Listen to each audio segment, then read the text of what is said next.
Welcome to Shukla study point. आप सभी का स्वागत है आपके अपने YouTube channel Shukla study point में। मैं शिवम शुक्ला आप सभी दोस्तों का हार्दिक स्वागत करता हूं। आज की वीडियो के माध्यम से हम लोग चर्चा करेंगे सोशियोलॉजी बीए प्रथम वर्ष प्रथम सेमेस्टर के छात्र छात्राओं के लिए महासंग्राम रिवीजन क्लास के बारे में। महासंग्राम रिवीजन क्लास की एक खासियत ये है कि इसमें संपूर्ण सिलेबस को ध्यान में रख करके आपको पढ़ाया जाता है और बहुत ही महत्वपूर्ण प्रश्नों के बारे में आपको यहाँ पर समझाया जाता है कि ये प्रश्न आपकी परीक्षा में आ सकते हैं और उन प्रश्न का उत्तर आपको कैसे लिखना है, ये बात भी आपको बताई जाती है। तो एक प्रकार से ऐसे समझें कि ये कैप्सूल है एक ऐसा जो कि एग्ज़ाम टाइम के लिए बहुत ही महत्वपूर्ण है।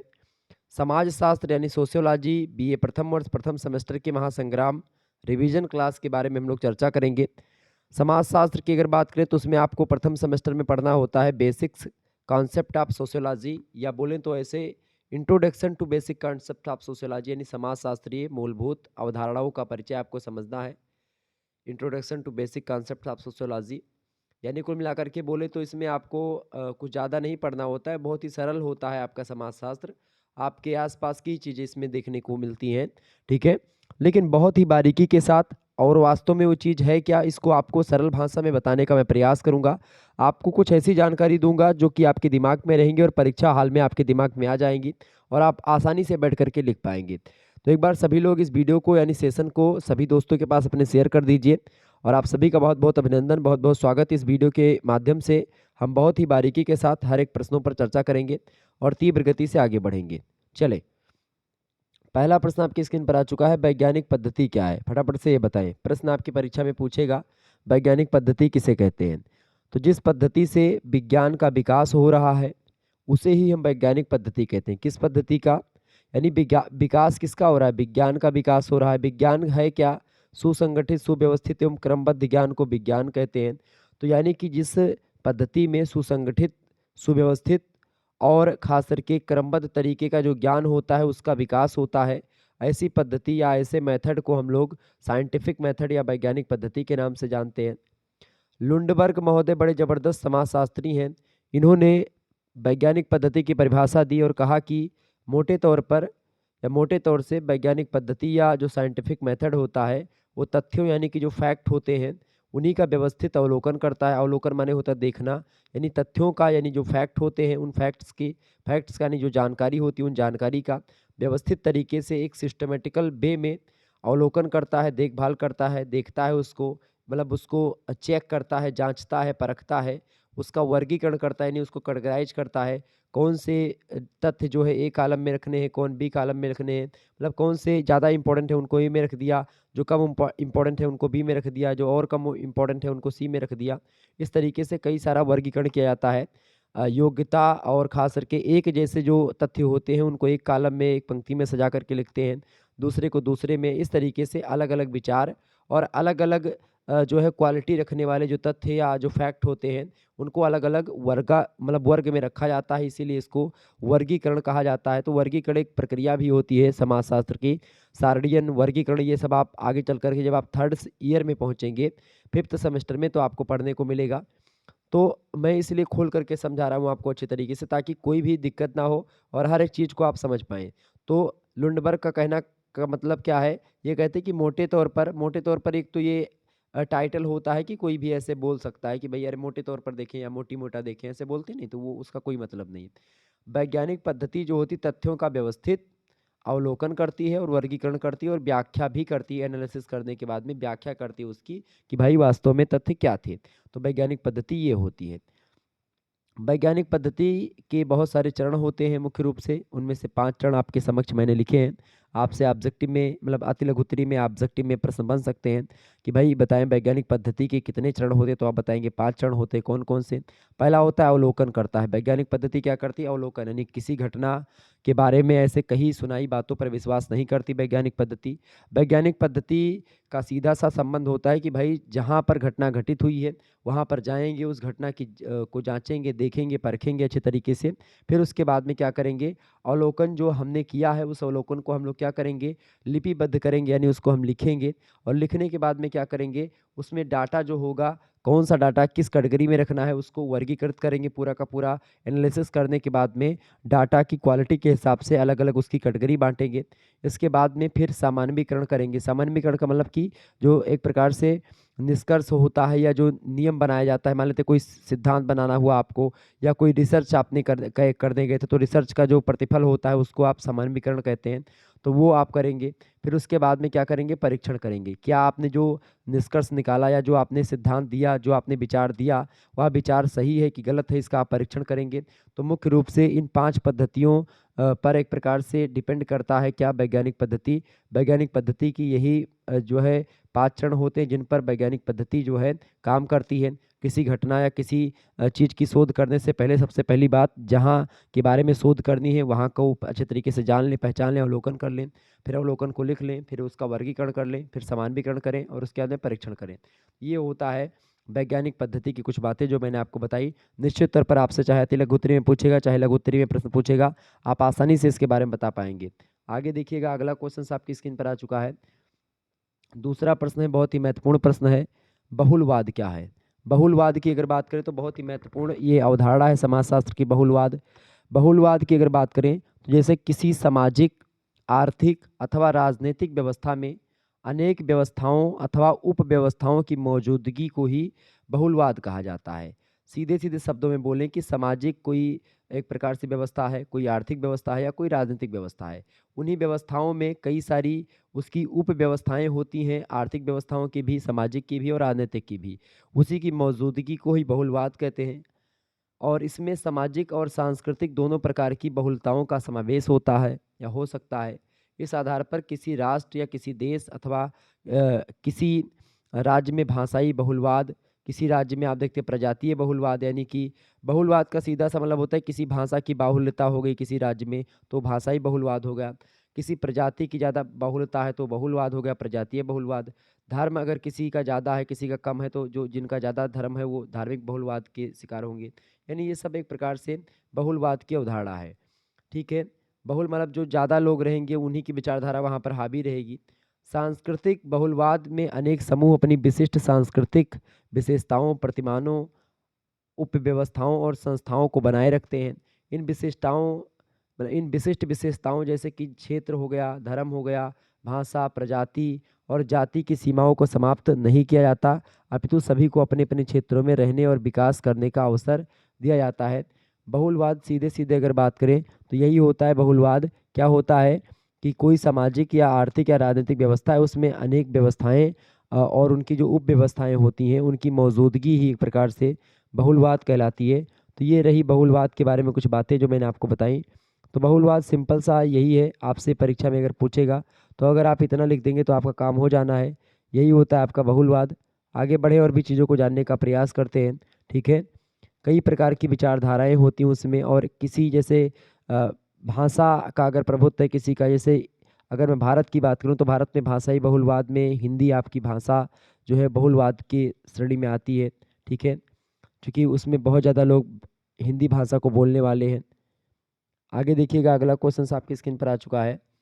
परिस्थिति क्या है, बताएंगे भाई। परिस्थिति, परिस्थिति और भूमिका जो होती है ये दोनों बड़े ज़बरदस्त शब्द हैं। परिस्थिति की अगर हम बात करें तो परिस्थिति व्यक्ति के समूह अथवा समाज में उसके पद का सूचक होती है कि उसकी सिचुएशन कैसी है, समाज में उसकी स्थिति क्या है, उसका पद क्या है।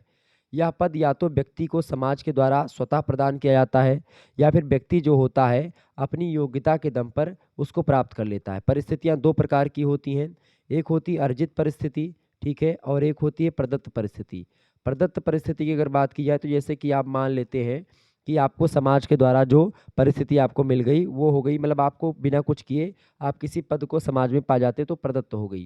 यानी जैसे मान लेते हैं कि आपके पिताजी कोई बहुत बड़े एक प्रकार से सेठ महाजन हैं तो उनके आप पुत्र हो गए तो आप भी सेठ महाजन कहलाओगे। आपके पिताजी बहुत बड़े पुजारी हैं, आप उनके बच्चे हो गए तो आप भी एक प्रकार से मतलब ब्राह्मण के घर में पैदा हुए तो एक प्रकार से ब्राह्मण जाति को सर्वश्रेष्ठ मानते हैं, मतलब पहले मानते थे, आज भी लोग मानते हैं जिनको मानना है। बाकी अब सारी जातियां समान है, कोई इसमें छोटे बड़े की कोई कल्पना नहीं है। लेकिन क्या होता है कि जो समाज था पहले की तुलना में, तो मैं प्रदत्त परिस्थिति की बात बताऊं, जैसे कि आप ब्राह्मण के घर में पैदा हुए तो आप बचपन से ही ब्राह्मण हैं, तो इसमें आपकी कोई महानता नहीं है कि आप ब्राह्मण हैं। महानता इसमें किसकी है? महानता इसमें आपकी कुछ नहीं है। आपकी महानता तब होती कि आपने ब्राह्मणों जैसे कर्म करके आपने आगे बढ़ा, या आपने बहुत ज़्यादा वेदों वगैरह का अध्ययन किया, उसके बाद में आप जो है ब्राह्मण बने, तो फिर आपकी विशेषता उसमें होती। आप ब्राह्मण के घर में पैदा हो गए, इसमें आपकी कोई विशेषता नहीं है। ये आपके हाथ में नहीं था कि आप ब्राह्मण के घर में पैदा हुए हैं, ठीक है। तो ये होती है आपकी प्रदत्त परिस्थिति, यानी आपको पहले से वो चीज़ें मिल गई हैं। आप किसी सेठ महाजन के घर में पैदा हुए तो पहले से आपको धन संपत्ति मिल गई, तो वो सब हो गई आपकी प्रदत्त परिस्थिति, पहले से मिली हुई है। लेकिन अर्जित ये होता है कि अपनी योग्यता के दम पर, अपने टैलेंट के दम पर आप खुद समाज में एक स्थिति, एक सिचुएशन क्रिएट करते हैं और उस पर अपनी एक धाक जमाते हैं, तो वो होता है आपका अर्जित परिस्थिति, ठीक है। तो लिंटन महोदय कहते हैं कि सामाजिक व्यवस्था के अंतर्गत किसी व्यक्ति को एक समय विशेष में जो स्थान प्राप्त होता है, उसी को उस व्यक्ति की सामाजिक परिस्थिति कहा जाता है, सोशल जो है परिस्थिति उसको बोला जाता है। आकबर्द और निमकाप कहते हैं कि समूह में या दूसरों के साथ संबंधों के क्रम में एक व्यक्ति जो स्थान, मतलब एक व्यक्ति का जो स्थान होता है, वही उसकी सामाजिक परिस्थिति होती है। रॉबर्ट बीर स्ट्रीट कहते हैं कि समाज सामाजिक प्रतिक्रियाओं में या परिस्थितियों का जाल होता है, ठीक है, और अपने अपने हिसाब से सब इसमें जुड़े हुए रहते हैं। तो इस तरीके से परिभाषा लोगों ने दी परिस्थिति की। कुल मिलाकर के मैं आपको बताऊं, परिस्थिति जो होती है वो पद का सूचक है, ठीक है। और सीधी सीधी बात है कि सामाजिक व्यवस्था के अंतर्गत कि कोई व्यक्ति होता है, उस व्यक्ति को एक समय में एक विशेष स्थान समाज में मिलता है, उसी को उस व्यक्ति की सामाजिक परिस्थिति कहा जाता है कि भाई वो उसका पद कैसा है। अब ये पद उसको एक प्रकार, सबसे पहली बात कि मान लेते हैं आप महिला हुए हैं, तो महिलाओं की स्थिति पहले ठीक नहीं थी समाज में, और एक एक पुरुष है, तो पुरुष की स्थिति समाज में थोड़ा उच्च होती है, महिलाओं की अपेक्षा क्या होती है, पुरुषों की जो है स्थिति उच्च होती है समाज में। तो देखें, अब आप पुरुष हैं और आप महिला हैं, तो इसमें क्या होता है, उच्च पुरुष की अवधारणा शुरू से आ रही है। इसके अलावा महिला एक प्रकार से निम्न है, या तो महिला की स्थिति जो है वो दूसरी है और पुरुष की स्थिति दूसरी है। तो एक तो ये हो गया, एक ये महिला पुरुष हो गया, एक छोटा बड़ा हो गया, एक धन के मामलों में। इसी तरीके से ये परिस्थितियां दो प्रकार की होती, अर्जित और प्रदत्त, ठीक है। और इसी प्रकार से परिस्थितियों के हिसाब से उनकी भूमिकाएं निर्धारित होती समाज में कि कौन सा व्यक्ति कौन सा रोल निभाएगा, क्या काम करेगा, ठीक है। ये बात ध्यान रखेंगे। तो समाज में पद का सूचक होती है परिस्थिति, ठीक है। और ये पद आप या तो खुद प्राप्त करते हैं अपने दम पर, तो उसको बोलते हैं अर्जित परिस्थिति। अगर ये आपको मिल जाती है समाज के द्वारा, तो ये आपको एक प्रकार से बोलेंगे उसको प्रदत्त परिस्थिति, ठीक है। ये बात ध्यान रखेंगे। तो ये होती परिस्थिति, आपकी समझ में आ गया होगा आपको। समाज में बहुत सारे लोग होते हैं, कोई सरपंच होता है, कोई मुखिया होता है, समझ रहे हैं, तो ये इनका सबका पद होता है। कोई यहाँ पर बैठा है, कोई यहाँ पर है, उसकी स्थिति कोई यहाँ पर, मतलब कि समाज में हर व्यक्ति की अपनी अपनी इज्जत होती है, अपना अपना मान सम्मान प्रतिष्ठा होती है। तो उस प्रतिष्ठा कोई अपने दम पर लाता है और कोई अपने पिताजी के दम पर, या उसको पहले से मिल गया कि भाई वो राजा घर में पैदा हुआ तो उसका पुत्र भी राजा कहलाएगा। तो ये तो हो गया प्रदत्त। लेकिन अर्जित होगा कि वो एक प्रकार से गरीब के घर में पैदा हुआ, उसने इतना धन कमाया कि वो राजा जैसे शान शौकत रखता है, तो वो हो जाएगी उसकी अर्जित परिस्थिति, ठीक है। आगे देखें, चौथा प्रश्न आपकी स्क्रीन पर आ चुका है। समाज शास्त्र और इतिहास में क्या संबंध है, बताएं। समाज शास्त्र और इतिहास, इन दोनों सब्जेक्ट में क्या संबंध है? बहुत बढ़िया प्रश्न है, परीक्षा में प्रश्न आने वाला है। तो इतिहास जो होता है भूतकालीन समाजशास्त्र होता है, और समाजशास्त्र वर्तमान का इतिहास होता है। ये बात ध्यान रखेंगे। वर्तमान समय में समाजशास्त्र और इतिहास एक दूसरे के समीप आते जा रहे हैं, और इनके संबंध को हम निम्न प्रकार से स्पष्ट कर सकते हैं। पहली बात तो ये कि समाजशास्त्र को ऐतिहासिक विवेचना से बहुत अधिक सहायता मिलती है। जब ऐतिहासिक विवेचना होती है, उन्हीं ऐतिहासिक विवेचना से बहुत ज़्यादा विकास होता है किसका, समाजशास्त्र का। दूसरी बात, समाजशास्त्र ऐतिहासिक निष्कर्षों के आधार पर वर्तमान सामाजिक जीवन को अधिक संगठित बनाने का प्रयत्न करता है। ये बात भी बिल्कुल ठीक है, यानी कि जो सामाजिक जीवन व्यवस्थित बनाने का तरीका है, चूँकि हम इतिहास में पढ़ते हैं कि भाई उस समय का समाज कैसा रहा, क्योंकि हम लोग क्या पढ़ते हैं, एक इतिहास पढ़ते हैं, सामाजिक इतिहास भी पढ़ते हैं। तो हमने इतिहास पढ़ा, राजा उस समय का समाज कैसा था, उस समय कौन सी सिचुएशन थी, तो वो सब चीज़ें हम लोग जानते हैं। तो इस तरीके से हम अपना वर्तमान उसको, मतलब वर्तमान जो है भविष्य को देख करके हम सही करते हैं अपना। तीसरा प्रश्न, मतलब तीसरा पॉइंट ये लिख सकते हैं कि भाई परिवार, जनजातीय समूह, संस्कृति, लोकाचार, प्रथाएं आदि का ऐतिहासिक अध्ययन करने के पश्चात ही उनके वर्तमान स्वरूप को व्यवस्थित रूप से समझा जा सकता है। अगर आप सोचें कि भाई परिवार के बारे में आपको अध्ययन करना, तो परिवार आप पहले प्राचीन परिवारों के बारे में आप अध्ययन करेंगे। भाई प्राचीन समय में परिवार कैसे हुआ करते थे, जनजातीय समूह कैसे थे, संस्कृति कैसी थी प्राचीन, लोकाचार क्या थे, प्रथाएं क्या हैं। तो ये सब इतिहास के ही अंग होते हैं जो हम लोग जो है जान पाते हैं। क्लियर, ये बात ध्यान रखेंगे। तो ये एक प्रकार से इतिहास और समाजशास्त्र बड़े ज़बरदस्त संबंध रखते हैं। इसके अलावा समाजशास्त्रीय अध्ययनों में ऐतिहासिक पद्धति को अधिक महत्वपूर्ण माना जाने लगा है, क्योंकि ऐतिहासिक पद्धति जो होती है वो या सामाजिक अध्ययनों में बहुत उपयोगी होती है। इसके अलावा अतीत जो है, अतीत वर्तमान को समझने की एक कुंजी या चाबी होती है। इसी आधार पर हावर्ड महोदय ने इतिहास को अतीत का समाजशास्त्र और समाजशास्त्र को वर्तमान समाज का इतिहास कहा। समाजशास्त्र क्या है भैया? वर्तमान समाज का इतिहास है, और जो आपका इतिहास है वो अतीत का समाजशास्त्र है। ये बात हावर्ड महोदय ने कही थी। ये पॉइंट आप नोट कर लीजिएगा आपकी परीक्षा में। अगर ये पॉइंट आप लिख देंगे तो आपको नंबर पूरा का पूरा मिल जाना है। क्लियर, ये बात ध्यान रखेंगे। तो बहुत ही महत्वपूर्ण तरीके से आप लोग समझ रहे हैं। फटाफट से एक बार वीडियो को लाइक और शेयर कर दीजिएगा। तो ये होता है इतिहास और समाजशास्त्र का संबंध। क्योंकि समाजशास्त्र और इतिहास बड़े ज़बरदस्त संबंध है, एक ही के सिक्के के दो पहलू हैं। वर्तमान समय में समाजशास्त्र और इतिहास एक दूसरे के समीप आ रहे हैं, और भूतकालीन समाजशास्त्र जो होता है इतिहास है, और समाजशास्त्र वर्तमान का इतिहास है। ये बात ध्यान रखेंगे। ओके, आगे देखिए समाजशास्त्र क्या समाज क्या है, इसकी परिभाषा कैसे लिखेंगे। समाज की अगर बात की जाए, ये प्रश्न आपके परीक्षा में 100% आने वाला है, तो इसको एकदम से रट लीजिएगा। समाज की परिभाषा, समाज शास्त्र में व्यक्तियों के मध्य पाए जाने वाले जो सामाजिक संबंध होते हैं, सोशल रिलेशन जो होता है, उसी के व्यवस्थित रूप को हम समाज कहते हैं। मुख्य रूप से अगर बात की जाए समाज में, तो समाज की परिभाषा को देते हुए गिडिंग्स महोदय कहते हैं कि स्वयं समाज जो होता है स्वयं एक संघ होता है। यह एक संगठन होता है और व्यवहारों का योग होता है, जिससे सहयोग देने वाले एक दूसरे से रिलेटेड होते हैं, संबंधित होते हैं। समाज के बारे में अगर मैं आपको बताऊं, तो समाज जो होता है वो एक प्रकार से क्या होती है, एक अमूर्त अवधारणा होती है। समाज की अगर बात करें तो समाज में संघर्ष भी पाया जाता है, समाज में सहयोग भी पाया जाता है, समाज में प्रतिस्पर्धाएं भी होती हैं। समाज चूँकि सामाजिक संबंधों का जाल है, इसलिए समाज को ना तो आप देख सकते हैं ना छू सकते हैं, यानी एक अमूर्त धारणा है। Society is abstract. क्लियर, ये बात ध्यान रखेंगे। मैकाइबर पेज कहते हैं कि समाज प्रत्येक प्रकार और प्रत्येक क्रम के उन संबंधों का समावेश करता है जो मनुष्यों द्वारा दूसरे सामाजिक प्राणी से परस्पर स्थापित किए जाते हैं। और इसी बात को लेकर के आगे मैकाइबर और पेज ने कहा कि समाज जो होता है सामाजिक संबंधों का जाल होता है। इसका सीधा सा मतलब ये होता है, समाज में सामाजिक संबंध पाए जाते हैं, और उन्हीं संबंधों की व्यवस्था ही समाज कहलाती है। और उसी समाज का अध्ययन कौन करता है? समाजशास्त्र करता है। इस तरीके से समाजशास्त्र में कुल मिलाकर के सामाजिक संबंधों का अध्ययन किया जाता है। ये बात ध्यान रखेंगे। अब ये सामाजिक संबंध जो होता है ये दो व्यक्तियों में पाया जा सकता है और कई व्यक्तियों में भी पाया जा सकता है। समाज का कोई दायरा नहीं है, समाज व्यापक है, ये बात भी ध्यान रखेंगे। तो इस तरीके से समाज की कोई ये नहीं कि भाई समाज की कोई सीमा होती है या समाज को हम बांध करके पढ़ सकते हैं, ये बिल्कुल भी नहीं है। क्लियर, ये बात ध्यान रखेंगे। समाज के बारे में अगर आपको और जानना है तो समाज को लेकर के मैंने एक वीडियो सेपरेट बना रखी है, अगर उसको नहीं देखा है तो देख लेंगे तो क्लियर हो जाएगा और समाज के बारे में। वैसे समाज जो होता है आपके, इसके बारे में मैंने आपको ऑलरेडी बता रखा है। ठीक है, समाज में क्या होता है, संघर्ष और प्रतिस्पर्धा, परिणाम जो है विरोध, सब कुछ आपको समाज में देखने को मिलेगा।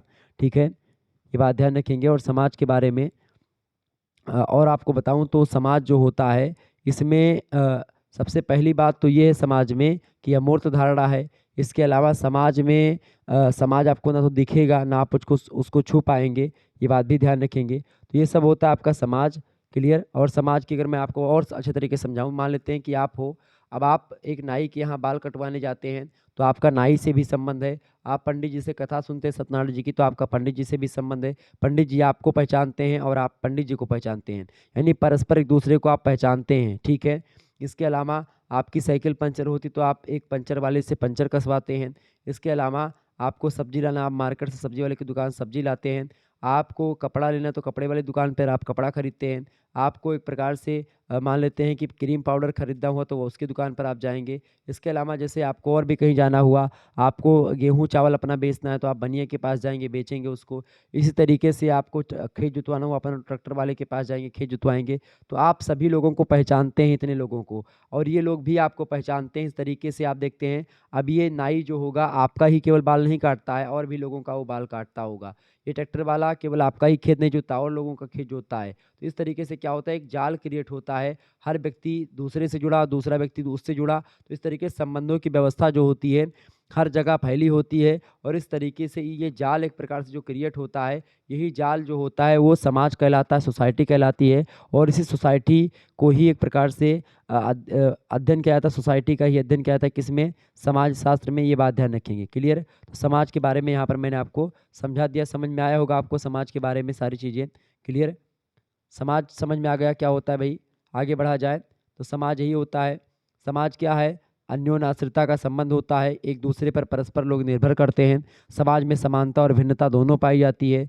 समाज में अगर बात की जाए सहयोग संघर्ष दोनों पाए जाते हैं। समाज की अगर बात करें, पारस्परिक जागरूकता होती है समाज में, ठीक है। समाज अमूर्त अवधारणा होती है। तो ये सब समाज की विशेषताएं हैं। समाज सदैव परिवर्तनशील होता है, जटिल व्यवस्था है समाज। समाज केवल मनुष्यों तक ही सीमित नहीं है, बल्कि जानवरों में भी समाज होता है। बल्कि अगर मैं आपको बताऊं, समाज जो होता है वो जो जानवरों में समाज होता है उसका अध्ययन समाजशास्त्र नहीं करता है। ये बात भी ध्यान रखेंगे। लेकिन समाज मनुष्यों में भी होता है, चूँकि मतलब उसके पशुओं में भी होता है, चूँकि पशुओं में भी संबंध पाया जाता है। तो इस तरीके से समाज के बारे में आप लिख पाएंगे बहुत ही आसान तरीके से। आगे देखिएगा, अगला क्वेश्चन आपकी स्क्रीन पर आ चुका है। प्राथमिक समूहों के उदाहरण दीजिए। प्राथमिक समूह की अगर बात की जाए तो चार्ल्स कूले महोदय ने समूहों को दो भागों में बांटा, एक प्राथमिक समूह है और एक द्वितीयक समूह, ठीक है। ग्राह समनर ने भी दो भागों में बांटा है, ठीक है, अंतः समूह और बाह्य समूह। ध्यान रखेंगे इस बात को। तो सबसे पहले चार्ल्स कूले ने प्राथमिक समूह शब्द का प्रयोग किया, और उन्होंने कहा कि प्राथमिक समूहों से तात्पर्य उन समूहों से होता है जिनकी विशेषताएं आमने सामने का घनिष्ठ संबंध और सहयोग होती हैं। वे अनेक दृष्टिकोणों से प्राथमिक होते हैं, परंतु मुख्यतः इस कारण से कि वे व्यक्ति को सामाजिक प्रकृति और आदर्शों का निर्माण करने में मौलिक होते हैं। तो ये होते हैं आपके प्राथमिक समूह। प्राथमिक समूह के कुछ उदाहरण अगर मैं आपको बताऊं तो जैसे परोपकार हो गया, ये प्राथमिक समूह के अंतर्गत होता है। क्रीड़ा समूह, अस्थायी पड़ोसी, परिवार, ये सब आपके प्राथमिक समूह के अंतर्गत आते हैं। ये बात ध्यान रखेंगे। अगला क्वेश्चन आपकी स्क्रीन पर आ चुका है। 7वां नंबर प्रश्न, समुदाय क्या है, कम्युनिटी क्या है। कम्युनिटी की अगर बात की जाए तो एक समाज जिसका निवास एक निश्चित भूभाग पर होता है वो समुदाय कहलाता है, जिसमें हम की भावना पाई जाती है, ठीक है, और जो एक निश्चित भूभाग में रहता है और एक समान उद्देश्य की प्राप्ति के लिए वो एक प्रकार से अपना संपूर्ण जीवन उसी निश्चित भूभाग पर बिता देता है, वो होता है समाज, वो होता है समुदाय। जहाँ पर समाज को आपने देखा था कि समाज जो होता था एक अमूर्त धारणा थी। समाज को ना तो आप छू सकते थे ना देख सकते थे, लेकिन समुदाय को आप देख भी सकते हैं और छू भी सकते हैं। क्लियर? ये बात ध्यान रखेंगे। समाज का अपना एक नाम भी होता है, समुदाय का अपना एक नाम भी होता है। ये बात ध्यान रखेंगे। तो ये होता है आपका समुदाय, यानी कम्युनिटी जिसको बोलते हैं अंग्रेजी में। ये बात क्लियर हो गई। तो ये हो गया आपका समुदाय। समझ में आ गई चीज़ें। आगे बढ़ा जाए,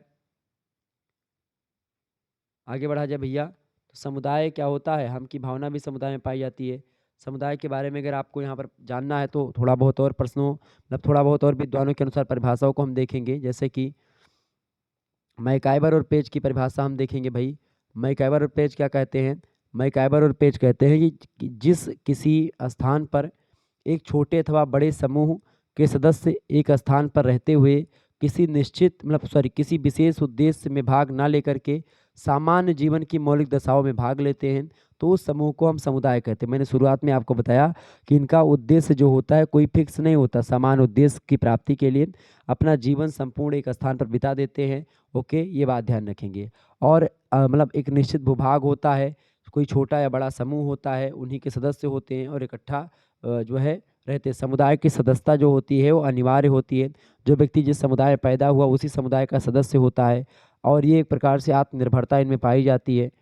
बोगाडर्स महोदय कहते हैं कि समुदाय एक सामाजिक समूह होता है जिसमें कुछ मात्रा में हम की भावना होती है, जो निश्चित मतलब कि जो किसी निश्चित स्थान पर रहते हों वो होता है आपका समुदाय।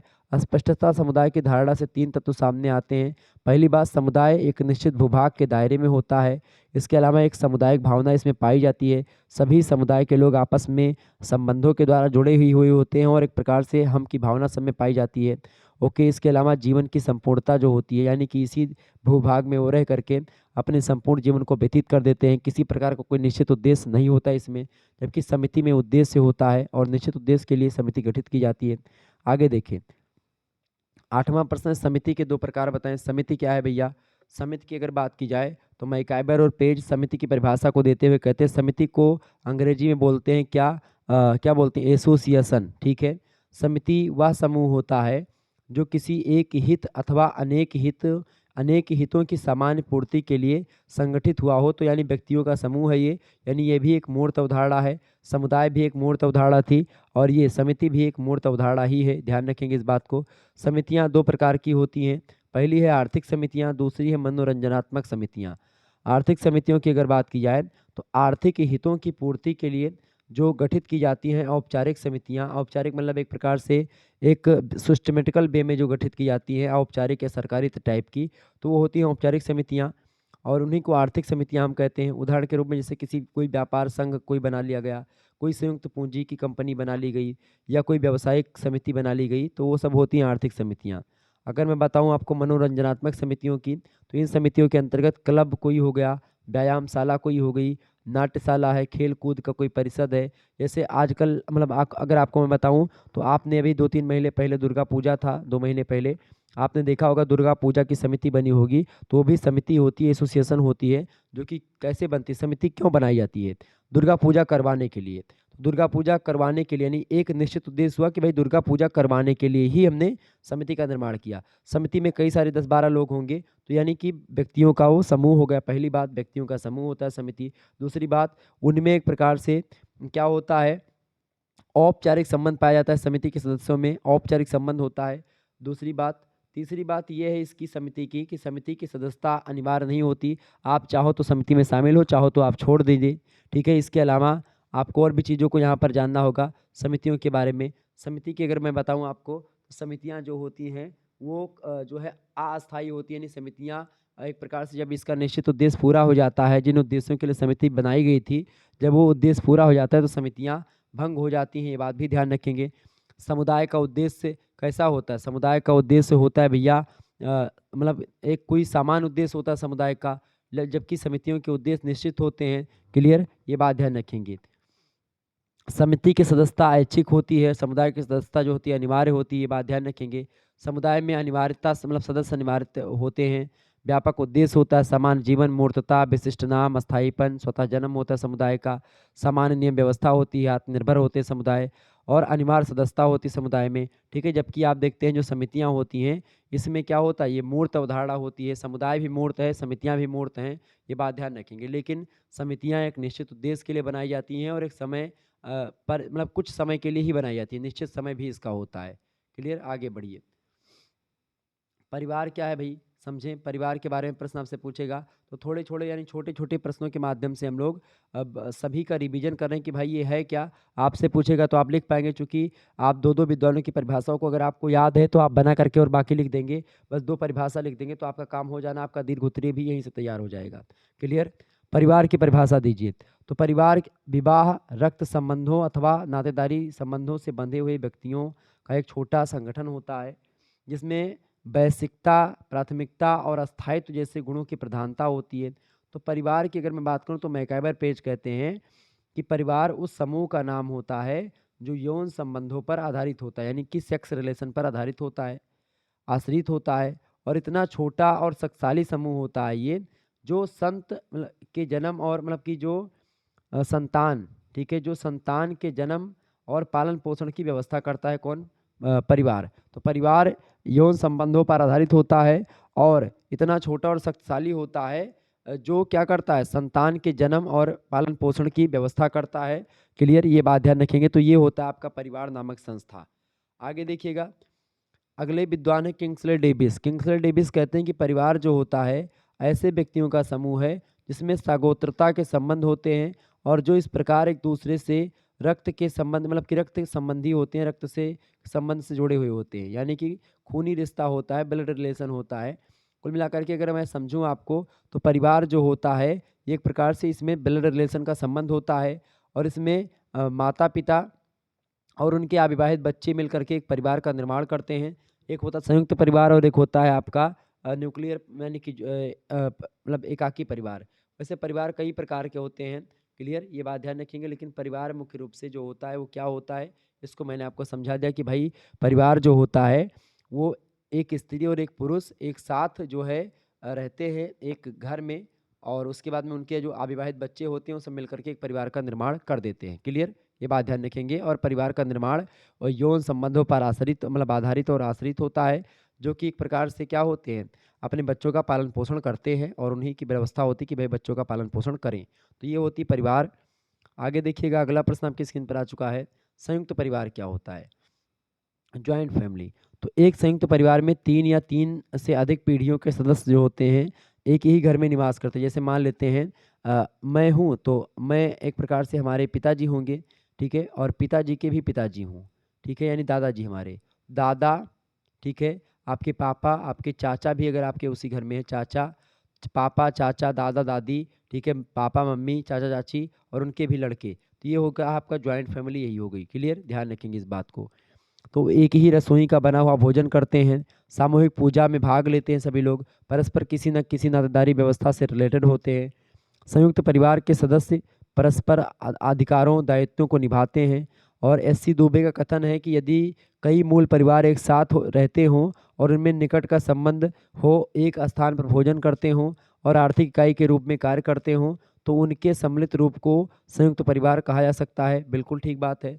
और एक संयुक्त परिवार में दादा दादी, माता पिता, चाचा चाची और इसके अलावा चचेरे भाई, उनकी पत्नियां और बच्चे, विधवा बहनें और बेटियां, ये सब शामिल हो सकती हैं।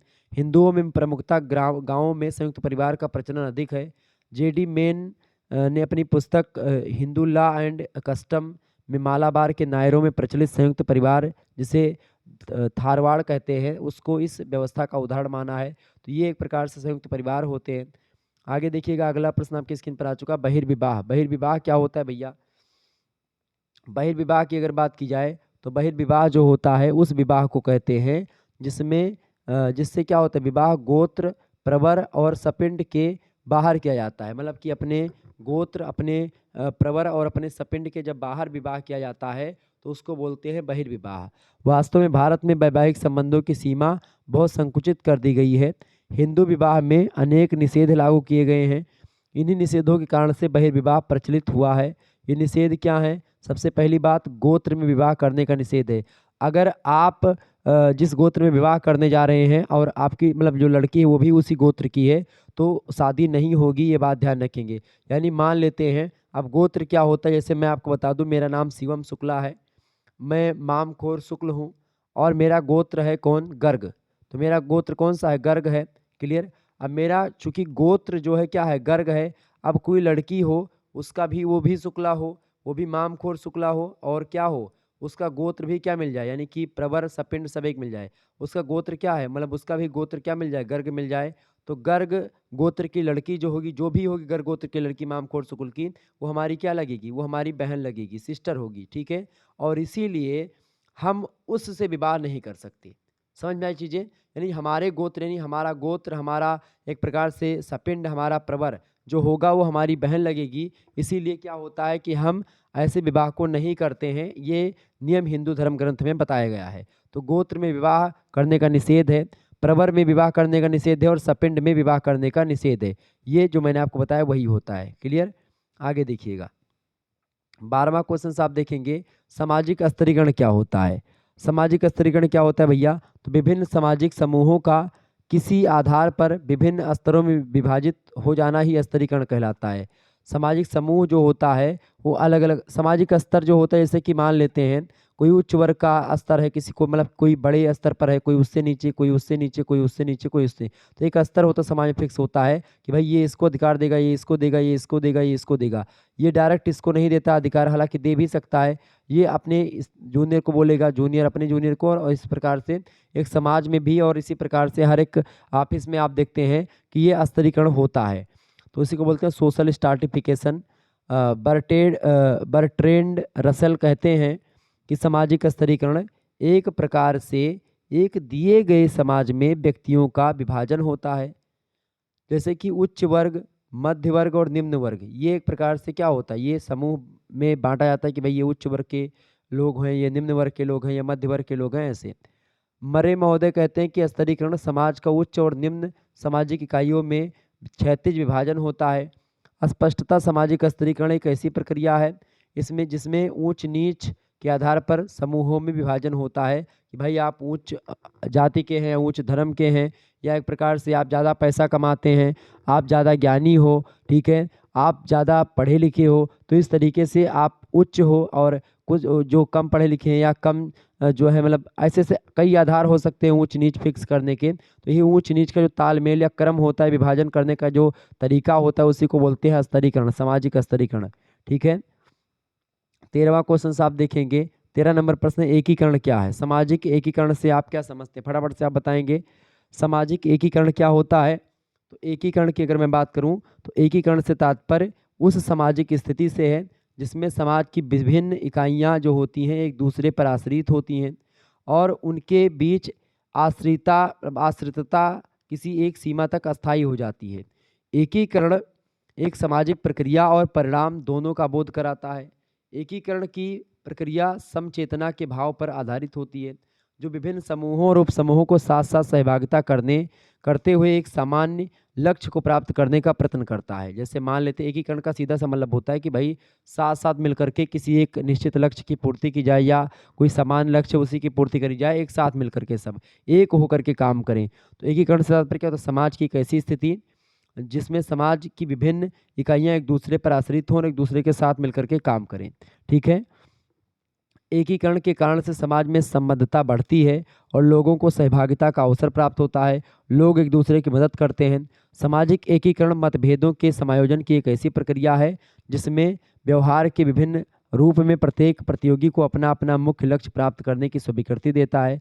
भारत जैसे अनेक विशेषताओं वाले, जैसे धर्म, तमाम प्रकार के धर्म, तमाम जातियां हैं भारत में, भाषा, आचार विचार वाले समाज में एकीकरण का तात्पर्य है कि भारत के निवासियों में एक विलक्षण राष्ट्रीय भावना विकसित कर दी जाए, वही होता है एकीकरण। यानी कि राष्ट्रीय एकीकरण की अगर बात की जाए तो उसमें सभी लोग एक राष्ट्र की भावना से आगे बढ़ें, सभी लोग भारत को एक अपना देश समझें और अपने मतलब अपना देश समझें और भारत के लिए कुछ करने की भावना हमेशा उनके दिमाग में रहे।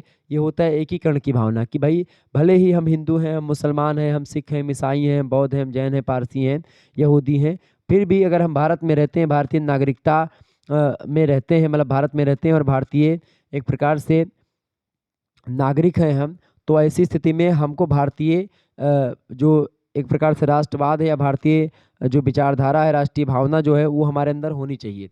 यानी कि एकीकरण की भावना ये होती है जिस समूह में खाएं उसी समूह का गाएं, तो ये होता है एकीकरण। क्लियर? ये बात ध्यान रखेंगे। क्योंकि बहुत सारे धर्म हैं, तो भले ही अलग अलग धर्म है लेकिन हमको सभी को एक रहना है और एक सभी का एक लक्ष्य, निश्चित लक्ष्य है, उसी की पूर्ति करना है। एकीकरण एक प्रकार से राष्ट्रीय एकीकरण होता है, सामाजिक एकीकरण होता है, सांस्कृतिक एकीकरण, भाषाई एकीकरण, तो सभी मिला करके मतलब सब भले भले अलग है लेकिन जब स्थिति आएगी तो एक होकर के हम लोग आगे बढ़ेंगे। 14 नंबर क्वेश्चन आपकी स्क्रीन पर आ चुका है, रूढ़ियों की विशेषताएं बताएं। रूढ़ियां क्या होती हैं भाई? तो रूढ़ियों में औचित्य होता है। औचित्य का सीधा सा मतलब होता है, रूढ़ियां जो होती हैं, समूह रूढ़ियों को उचित कहता है, अथवा रूढ़ियों के अनुसार प्रत्येक व्यक्ति व्यवहार करता है, चाहे वैसा करने में उसे कठिनाई का अनुभव ही करने क्यों ना करना पड़े। लेकिन जो है रूढ़ियां औचित्य इसलिए होती हैं औचित्य में क्योंकि इनको करना ही पड़ता है, लोग करते भी हैं, चाहे उसके लिए उनको कठिनाई का सामना ही क्यों ना करना पड़े, यही होता है रूढ़ियों में औचित्य। दूसरी बात, रूढ़ियाँ रूढ़िवादी होती हैं, मतलब कि रूढ़िवादी प्रकृति के कारण से रूढ़ियों को जल्दी आप परिवर्तित नहीं कर सकते, उसको बदल नहीं कर सकते। अगर किसी रूढ़ी को आप बदलने चलेंगे तो आप नहीं बदल पाएंगे, बड़ा जो है मशक्कत करनी पड़ती है किसी रूढ़ी को बदलने के लिए। तीसरी बात, जैसे सती प्रथा का खूब विरोध हुआ, बंद करने बड़ा समय लग गया सती प्रथा को, बाल विवाह को बंद करने बड़ा समय लग गया, ठीक है। ये सब रूढ़ियाँ थी। रूढ़ियाँ सदैव सही होती हैं, इस बात पर वो लोग फोकस करते हैं। रूढ़ियों को लोग सही मान करके उनका पालन करते हैं, चूँकि पहले से लोग इन्हीं रूढ़ियों के अनुसार व्यवहार करने से लाभान्वित हुए हैं, और चूँकि वो पहले यही काम कर चुके, उससे उनको लाभ मिला है, इसीलिए उनके बाल बच्चे भी क्या करते हैं, उन्हीं बातों को करते हैं जो उनके पिताजी ने किया था। तो इस तरीके से पीढ़ी दर पीढ़ी जो रूढ़ियाँ होती हैं उनका पालन होता रहता है और ये चलता रहता है सिलसिला। तो इस तरीके से ये रूढ़ियाँ जो होती हैं ये आगे बढ़ती हैं, तो ये सब रूढ़ियों की विशेषताएँ हैं। आगे देखिएगा, अगला प्रश्न आपकी स्क्रीन पर आ चुका है, बहुसंस्कृतिवाद क्या है। 15 नंबर प्रश्न है बहुसंस्कृतिवाद, ठीक है, बताएं। मल्टी कल्चरलाइजेशन, बताएं बहुसंस्कृतिवाद क्या है।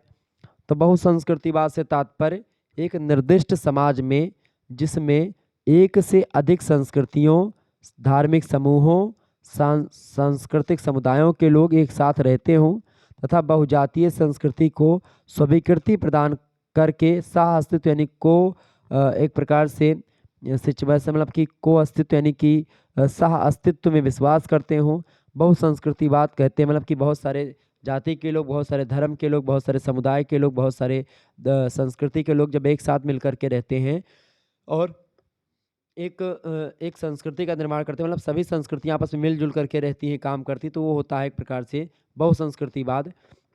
बहुसंस्कृतिवाद वाले समाज में किसी भी प्रकार की भेदभाव जैसे कि जातिवाद नहीं होती, प्रजातिवाद, संप्रदायवाद, विभेदकारी भावनाओं का कोई स्थान नहीं होता है। यह समाज में के लोगों को उनके अस्तित्व को अपने यथार्थ रूप में अभिव्यक्त करने की अनुमति प्रदान करता है। बहुसंस्कृतिवाद एक आदर्श बहुसांस्कृतिक समाज में अनेक सांस्कृतिक विविधताओं को आश्रय प्रदान करता है। सामाजिक रूप में बहुसंस्कृतिवाद विभिन्न संस्कृतियों के सामंजस्यपूर्ण सहअस्तित्व के माध्यम से बढ़ी हुई विविधताओं के बावजूद भी समाज को एक मानता है और समाज को एक प्रकार से एकीकृत करता है, समाज को इकट्ठा रखता है। तो ये होता है आपका मल्टी कल्चरलाइजेशन यानी कि बहुसंस्कृतिवाद। समझ में आ गया होगा। आगे देखिए, मतलब कि बहुत सारी भाषा, बहुत सारे संस्कृति, बहुत सारे समुदाय सब आपस में मिल करके जब आगे बढ़ते हैं तो होता है बहुसंस्कृतिवाद। आगे बढ़िए, अगला क्वेश्चन आपकी स्क्रीन पर आ चुका है, शिक्षा की अवधारणा को स्पष्ट कीजिए। बहुत ही महत्वपूर्ण प्रश्न है, 16 नंबर। शिक्षा की अवधारणा को स्पष्ट करें भैया। तो मानव द्वारा आदिकाल से ही ज्ञान का संचय किया जा रहा है। प्रत्येक नई पीढ़ी को पुरानी पीढ़ी द्वारा कुछ ज्ञान संचय सामाजिक विरासत में प्राप्त होता है और कुछ वह स्वयं अर्जित करता है मनुष्य, चूँकि और कुछ उसको एक प्रकार से मिल जाता है। मानव की प्रत्येक पीढ़ी में सीखने की प्रक्रिया की सहायता से और हस्तांतरण के द्वारा ज्ञान में वृद्धि होती गई है।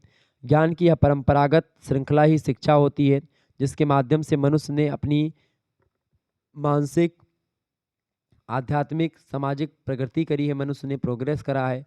शिक्षा के द्वारा ही मानव को पशु स्तर से ऊंचा उठाया गया, चूँकि जब बच्चा पैदा होता है तो बिल्कुल पढ़ा लिखा नहीं होता है, इसीलिए वो पशु के समान होता है और धीरे धीरे करके वो शिक्षा के माध्यम से ही सारी चीज़ों को जान पाता है और इस दृष्टि से वो एक जैविक प्राणी से एक एक प्रकार से एक जैविक प्राणी से एक सामाजिक प्राणी बनता है।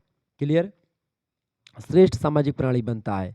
महात्मा गांधी शिक्षा की परिभाषा को देते हुए कहते हैं कि शिक्षा से मेरा अभिप्राय बच्चे के शरीर, मन और आत्मा में विद्यमान सर्वोत्तम जो गुण है, बहुत सारे जो गुण मनुष्य के अंदर पहले से अंदर विद्यमान है, उन्हीं गुणों का सर्वांगीण विकास या बाह्य प्रकटीकरण होता है। कि भाई बच्चा जो उसके अंदर चीज़ें हैं, जो उसके अंदर टैलेंट है, उसके शरीर में, मन में, आत्मा में, उसको बाहर निकालने की जो प्रोसेस या प्रक्रिया होती है, उसी प्रोसेस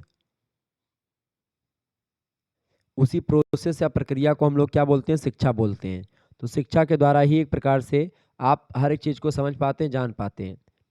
17 नंबर क्वेश्चन आपकी स्क्रीन पर आ चुका है, संघर्ष के अर्थ को स्पष्ट कीजिए। समाज में चूंकि संघर्ष पाया जाता है और समाज में सहयोग भी पाया जाता है। जैसे संघर्ष कब होता है समाज में? कभी कभी क्या होता है, विचारों का संघर्ष होता है, तमाम प्रकार के, आप दूसरे मत के हैं, हम दूसरे मत के हैं, हम दूसरी संस्कृति को फॉलो करते हैं, आप दूसरी संस्कृति को, हम दूसरे धर्म के हैं, आप दूसरे धर्म के हैं, तो हमारे और आपके विचार में टकराव होगा, संघर्ष होगा, तो ये होता है संघर्ष। प्रत्येक समाज और काल में अधिक मात्रा में पाया जाता है संघर्ष, और यह असहयोगी सामाजिक प्रक्रिया होती है। ठीक है, सामाजिक संबंधों में भी संघर्ष हमेशा मौजूद रहता है। जब कोई व्यक्ति या समूह अपने किसी लक्ष्य की प्राप्ति के लिए विरोधी व्यक्ति को हानि पहुंचाने, उसको नष्ट करने और उसके हितों को चोट पहुंचाने का प्रयत्न करता है तो इसे संघर्ष कहते हैं। संघर्ष में शक्ति का प्रयोग, हिंसा का प्रयोग, प्रतिकार, इन सभी का सहारा लिया जाता है। सामाजिक संघर्ष में वे सभी कार्य क्रियाकलाप शामिल हो जाते हैं जिनमें मनुष्य किसी भी उद्देश्य की पूर्ति के लिए एक दूसरे के विरुद्ध संघर्ष करते हैं। संघर्ष को परिभाषित करते हुए ए डब्ल्यू ग्रीन जी कहते हैं कि संघर्ष दूसरे या दूसरों की इच्छा के विरोधी प्रतिकार या बलपूर्वक रोकने के विचारपूर्वक प्रयत्न को कहते हैं। यानी आप कोई काम कर रहे हैं तो आपके काम को, आपका चूंकि विपक्षी है वो, तो आपके काम को रोकने के लिए तमाम प्रकार के अहिंसात्मक कार्य करें। ठीक है, संघर्ष दूसरे या दूसरों की इच्छा के विरोधी प्रतिकार या बलपूर्वक रोकने के लिए विचार पूर्वक एक प्रयत्न होता है, एक प्लानिंग होती है जिससे आप आगे ना बढ़ सके, आपको रोका जाए। ये होता है संघर्ष समाज में।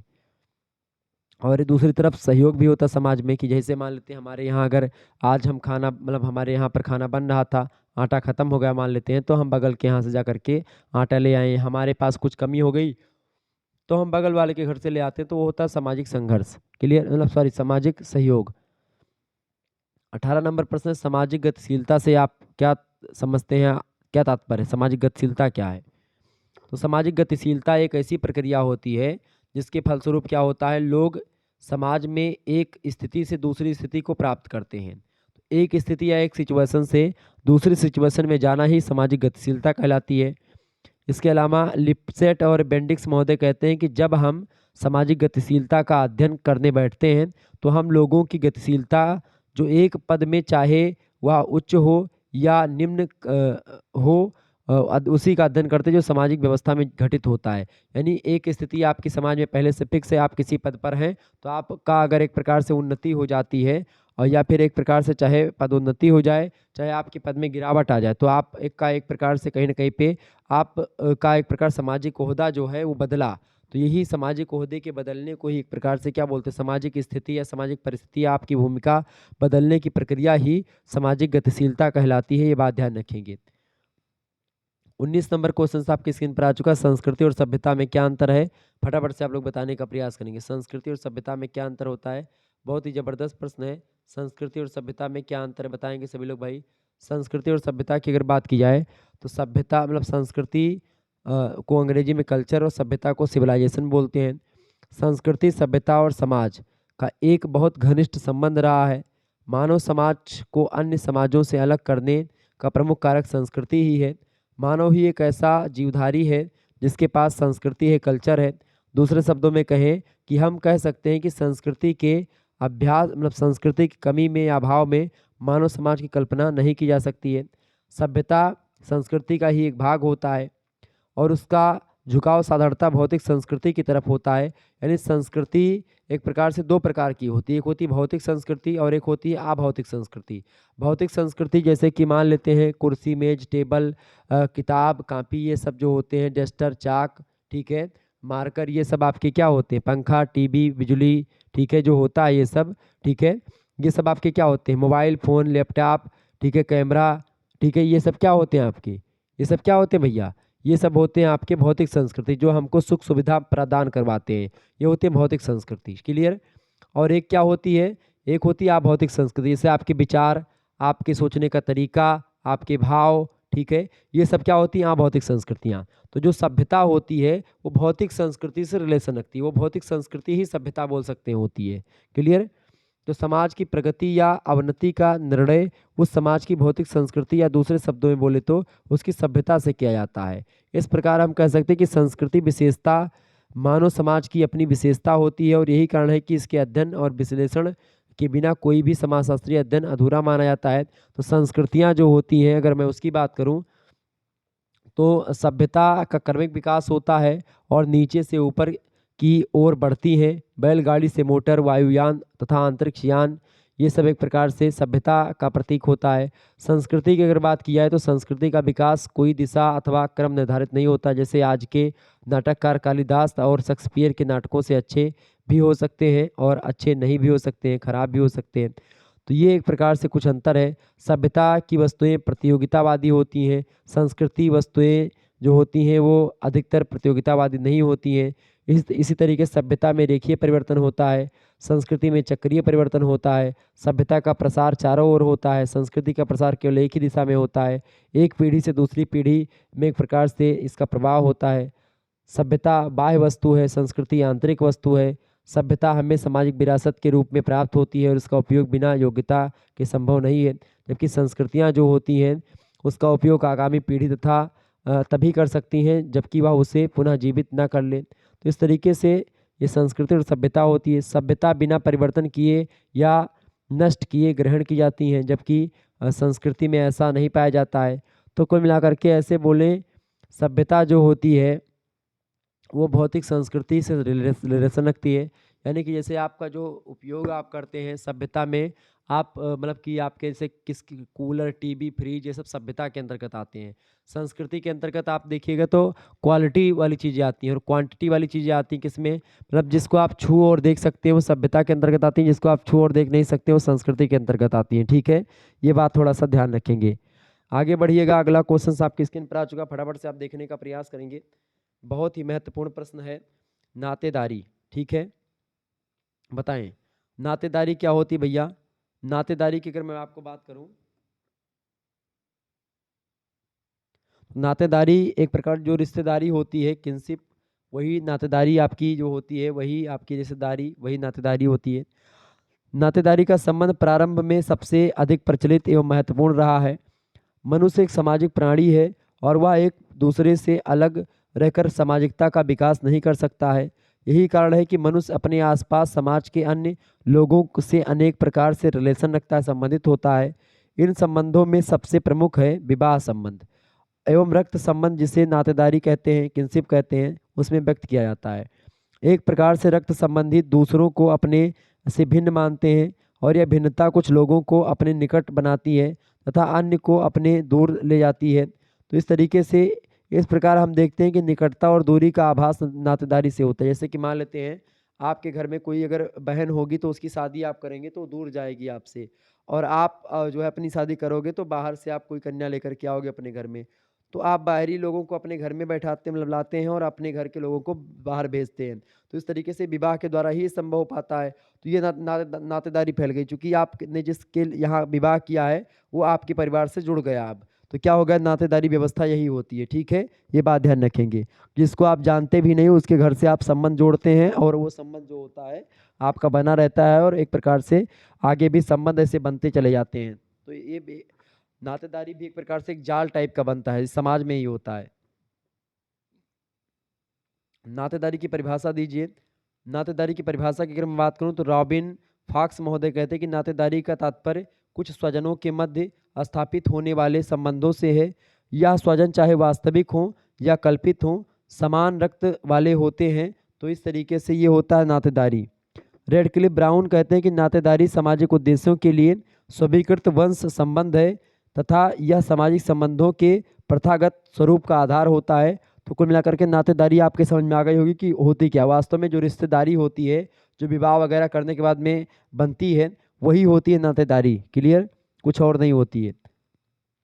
आगे देखिएगा, समाजशास्त्रीय परिप्रेक्ष्य क्या होता है।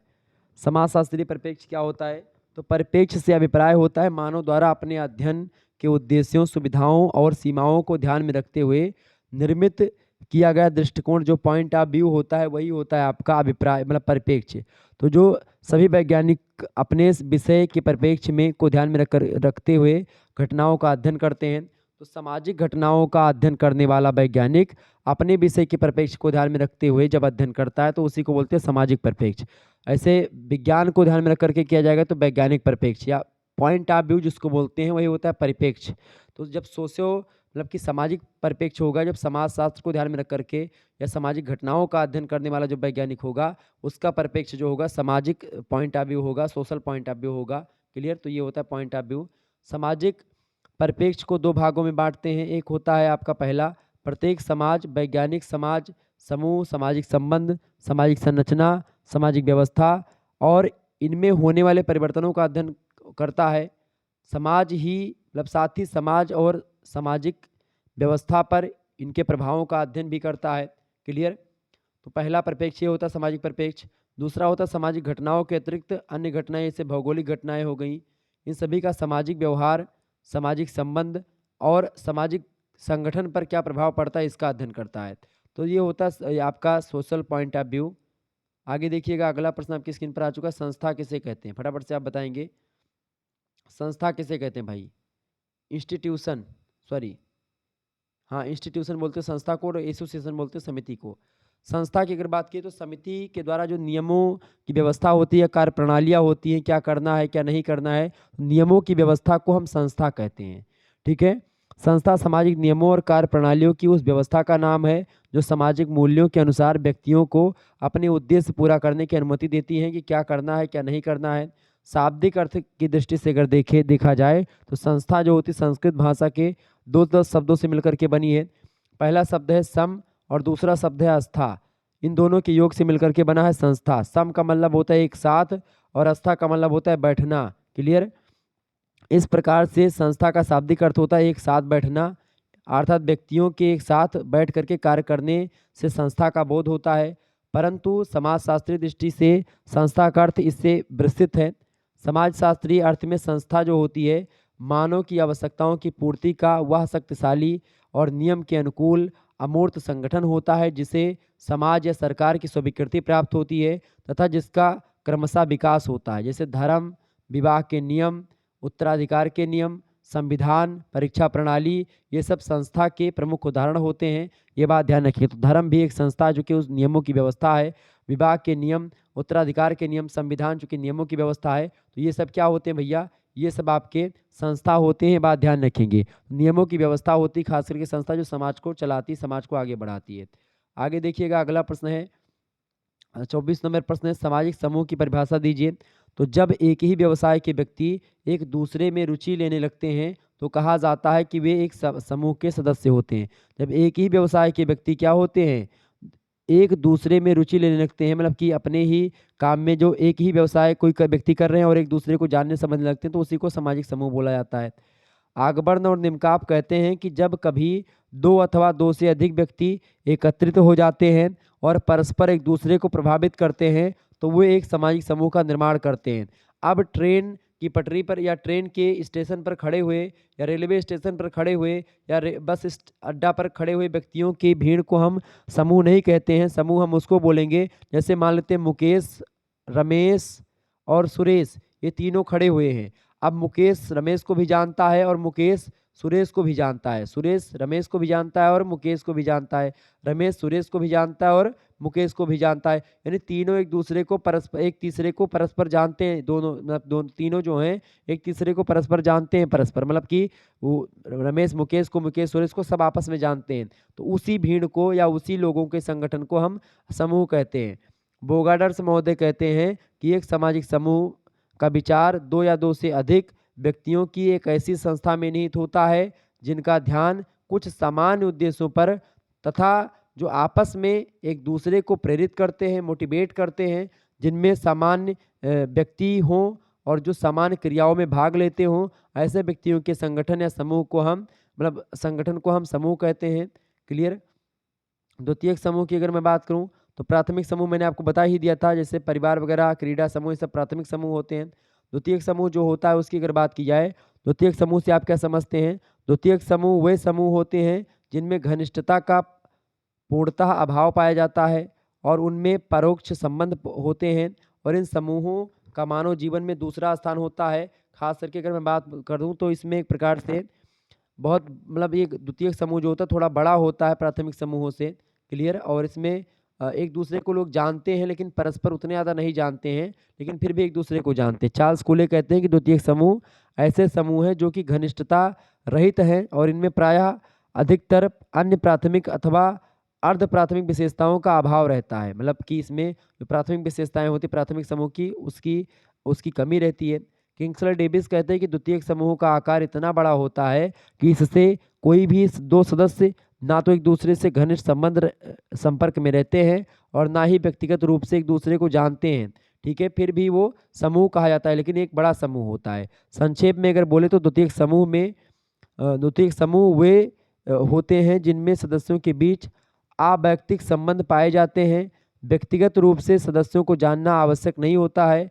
ऐसे सदस्यों में शारीरिक निकटता भी अनिवार्य नहीं है और इन समूहों में संबंध औपचारिक, विशिष्ट और हस्तांतरणीय होते हैं। यानी कि इसमें औपचारिक, यानी जैसे मान लेते किसी फैक्ट्री में आप काम कर रहे हैं, तो फैक्ट्री में जो काम कर रहे लोग हैं एक दूसरे को एक प्रकार से परस्पर जानते नहीं हैं, लेकिन एक दूसरे से रिलेटेड जरूर है, संबंधित जरूर है किसी न किसी मामलों को लेकर के। तो औपचारिक संबंध इसमें पाया जाता है, ये बात आप ध्यान रखेंगे। क्लियर? आगे देखिएगा। अगला प्रश्न 26 नंबर क्वेश्चन आपकी स्क्रीन पर आ चुका है। राज्य की परिभाषा दीजिए। राज्य क्या है? तो आज राज्य शब्द का अर्थ प्रयोग कई अर्थों में किया जाने लगा है और वर्तमान समय में यह एक महत्वपूर्ण संस्था है। राज्य वह संस्था है जो मानव समाज को व्यवस्था, संगठन और सुरक्षा प्रदान करता है। और इस प्रकार कहा जा सकता है कि राज्य मनुष्यों का वह समुदाय है जो किसी निश्चित भूभाग पर अस्थायी रूप से बसा हुआ है।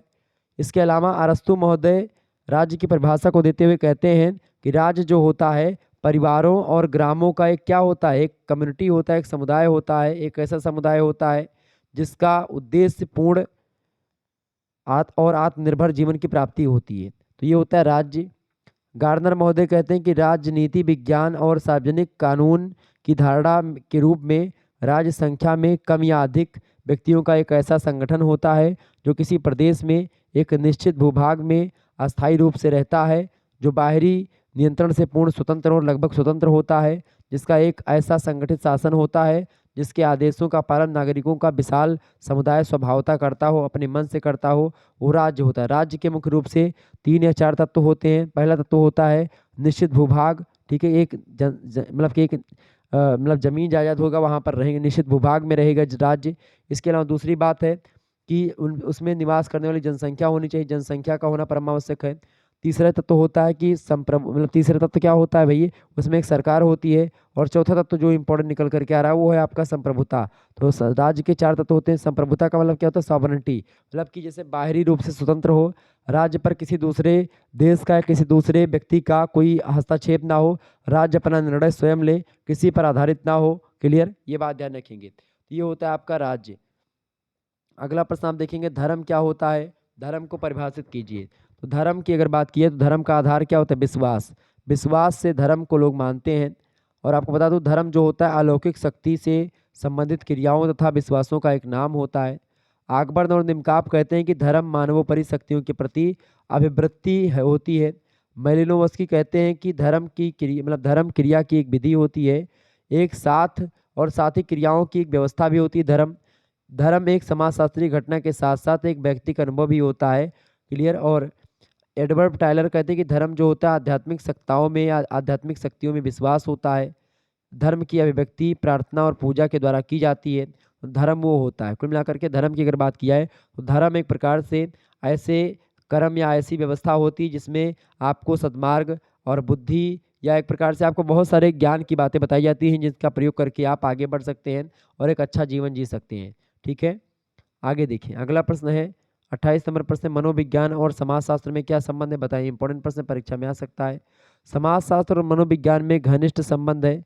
सामाजिक मनोविज्ञान में हम युद्ध मनोविज्ञान के बारे में चर्चा करते हैं, समूह मस्तिष्क के बारे में, भीड़ व्यवहार, फैशन, पूर्वधारणा, यानी पूर्वधारणा को क्या बोलते हैं? पूर्वाग्रह या पूर्वधारणा, पहले से किसी की पहले से किसी व्यक्ति को देख करके उसके बारे में जानकारी इकट्ठा कर लेना। जनमत हो गया, सामाजिकरण हो गया, प्रचार, इन सभी का अध्ययन करते हैं हम सामाजिक मनोविज्ञान के अंतर्गत। समाजशास्त्र युद्ध को एक मानसिक प्रक्रिया मानता है। प्रचार, जनमत, भीड़ व्यवहार आदि सामाजिक विषय हैं। अतः समाजशास्त्र और मनोविज्ञान घनिष्ठ रूप से रिलेटेड हैं, संबंधित हैं। आगे देखिए, अगला प्रश्न आपकी स्क्रीन पर आ चुका है। 29 नंबर प्रश्न है, बहुत ही महत्वपूर्ण प्रश्न आपकी स्क्रीन पर आ चुका है, फटाफट से आप देखेंगे। प्रश्न है, सांस्कृतिक सापेक्षवाद से आप क्या समझते हैं? तो मानव ने अपनी सांस्कृतिक उपलब्धियों में निरंतर विकास एवं परिवर्तन लाने का प्रयत्न किया है। और सांस्कृतिक सापेक्षवाद की अगर बात की जाए तो क्या होता है ये कि क्योंकि मनुष्य ने क्या किया है, सांस्कृतिक उपलब्धियों में लगातार प्रयास मतलब विकास करने और परिवर्तन लाने का प्रयत्न हमेशा करता रहा है। अपनी संस्कृति को अधिक विकसित किया है मनुष्य ने। मानव की इसी विश्लेषण मतलब विशेषता के कारण से सांस्कृतिक विभिन्नता देखने को मिलती है। इसी सांस्कृतिक विभिन्नता के कारण ही सांस्कृतिक सापेक्षवाद जैसी अवधारणा का जन्म हुआ है। सांस्कृतिक सापेक्षवाद से तात्पर्य होता है कि जब हम किसी संस्कृति को उसी संस्कृति के मूल्यों यानी कि वैल्यूज़, उसके आइडियल यानी आदर्श के आधार पर, आदर्शों के आधार पर हम देखने का प्रयास करते हैं, तो उसे सांस्कृतिक सापेक्षवाद कहते हैं।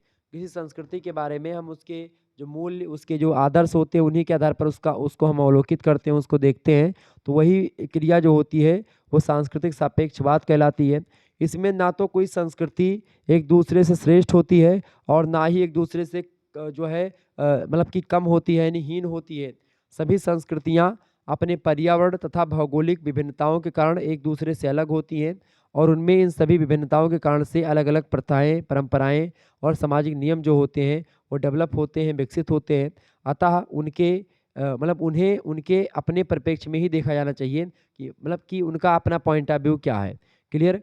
तो सांस्कृतिक सापेक्षवाद का सीधा सीधा मतलब होता है कि कोई संस्कृति है तो वो क्यों ऐसी है, उसका विकास इतना ही क्यों हुआ है, उसको उसके पॉइंट ऑफ व्यू से समझने का प्रयास ही क्या होता है, सांस्कृतिक सापेक्षवाद होता है।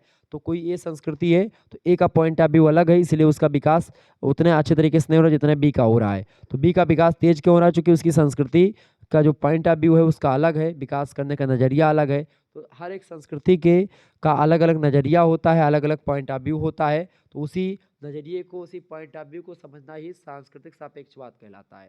ठीक है, आगे देखिएगा 30 नंबर प्रश्न आपके स्क्रीन पर आ चुका है। प्रश्न है सहयोग के अर्थ को स्पष्ट कीजिए। सहयोग यानी कोऑपरेशन क्या है? सामाजिक प्रक्रियाओं में सहयोग का महत्वपूर्ण स्थान है, क्योंकि सहयोग सामाजिक जीवन का एक मूलभूत आधार है और इसके अभाव में सामाजिक जीवन, सामूहिक जीवन, समाज और राष्ट्र की कल्पना नहीं की जा सकती है। सहयोग के द्वारा ही व्यक्ति अपनी सभी आवश्यकताओं की पूर्ति समाज में रहते हुए करता है। बिना सहयोग के देश अथवा समाज उन्नति नहीं कर सकता।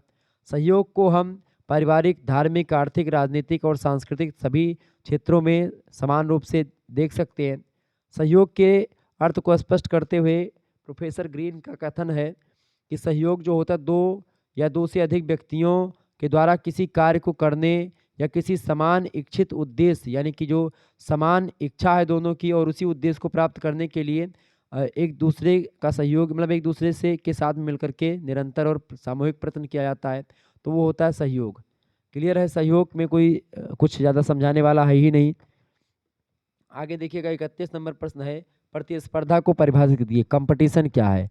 प्रतिस्पर्धा एक असहयोगात्मक सामाजिक प्रक्रिया होती है जो विरोधी व्यवहारों के द्वारा व्यक्तियों को एक दूसरे के उद्देश्यों को पराजित करने या करके अपने निजी स्वार्थों को पूरा करने का प्रोत्साहन करती है। जैसे कि भाई हम अपना सेट हो जाएं, हमारी नौकरियों में आप देखते हैं आजकल बच्चों में कंपटीशन होता है, प्रतिस्पर्धाएं होती हैं। क्लियर? तो वही होती है प्रतिस्पर्धा। ये सामाजिक एक प्रकार से प्रतिष्ठा को बढ़ाने के चक्कर में कभी कभी क्या होता है कि प्रतिस्पर्धा होती है कि भाई वो 10,000 कमा रहे तो हम 20,000 कमाएं। ठीक है, अब भले उसको दाब करके हम कमाएं या उसको एक प्रकार से अपना खुद बढ़ करके कमाएं। प्रतिस्पर्धा की प्रक्रिया में ईर्ष्या, द्वेष और कभी कभी शोषण का भाव निहित होने के कारण से इसे साधारणता पृथक्करण की प्रक्रिया के अंतर्गत ही सम्मिलित कर लिया जाता है। लेकिन यह भी सत्य है कि प्रतिस्पर्धा की प्रक्रिया ने समाज को प्रगति का मार्ग भी दिखाया है। जितना प्रतिस्पर्धा नकारात्मक है उतना ही सकारात्मक भी है। और आपको बता दूं, साधनों को अधिकाधिक मात्रा में प्राप्त करने के लिए व्यक्तियों में नई नई मोटिवेशन मिलती रहती है और उसका संचार जो होता है मोटिवेशन का और प्रतिस्पर्धा यानी कंपटीशन के द्वारा ये होता है।